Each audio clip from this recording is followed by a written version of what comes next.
இறக்க ஆண்டவரின் அன்பு பக்தர்களே, உழைப்புக்கேற்ற பலன் கிடைக்கவில்லையே என்று கவலைப்படுகிறீர்களா?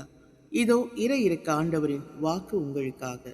சங்கீதம் 128 3வது வசனம் சொல்லுகின்றது, உன் கைகளின் உழைப்பின் பயனை நீ உண்பாய், நீ பேறு பெற்றிருப்பாய், உனக்கு நன்மை உண்டாகும் என்று சொல்லுகிறது.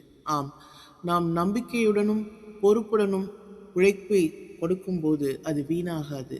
அதன் பலனை சரியான நேரத்தில் அனுபவிக்க இறைவனே வழி செய்வார் என்று நம்பிக்கை அளிக்கின்றது. நமக்கு கிடைத்த திறமையையும் வாய்ப்புகளையும் பயன்படுத்தி உழைப்பது நமது பொறுப்பு.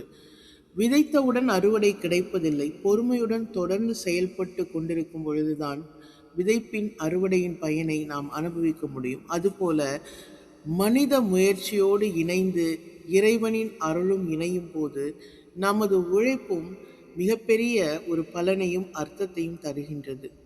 இது மட்டுமல்லாமல் மன நிறைவு, குடும்ப மகிழ்ச்சி, அமைதி, உடல் நலம், நல்ல உறவுகள் போன்றவையும் நம்முடைய வாழ்வின் ஆசீர்வாதங்களே.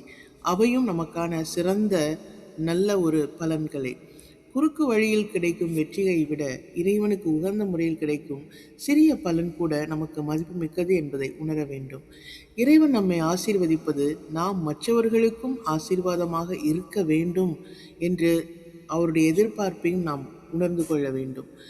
இன்று நீங்கள் கடினமாக உழைத்தும் எதிர்பார்த்த பலன் இன்னும் கிடைக்காமல் இருக்கலாம். ஆனால் மனம் தளர வேண்டாம்.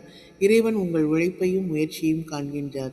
விதைத்த விதை மண்ணுக்குள் மறைந்திருப்பது போல உங்கள் முயற்சியின் பலனும் சில காலம் கண்ணுக்கு தெரியாமல் இருக்கலாம். உங்கள் கடமையை உண்மையுடன் செய்யுங்கள். பலனை இறைவனிடம் ஒப்படையுங்கள். சரியான நேரத்தில் அவர் வழியை திறந்து உங்கள் உழைப்பிற்கேற்ற நன்மையை மிக பெரும் விருட்சமாய் அருள்வார். இதோ இன்றைக்கே அந்த நாள் உங்களுக்கு அமைவதாக. ஆமேன். இரக்கம் போற்றி.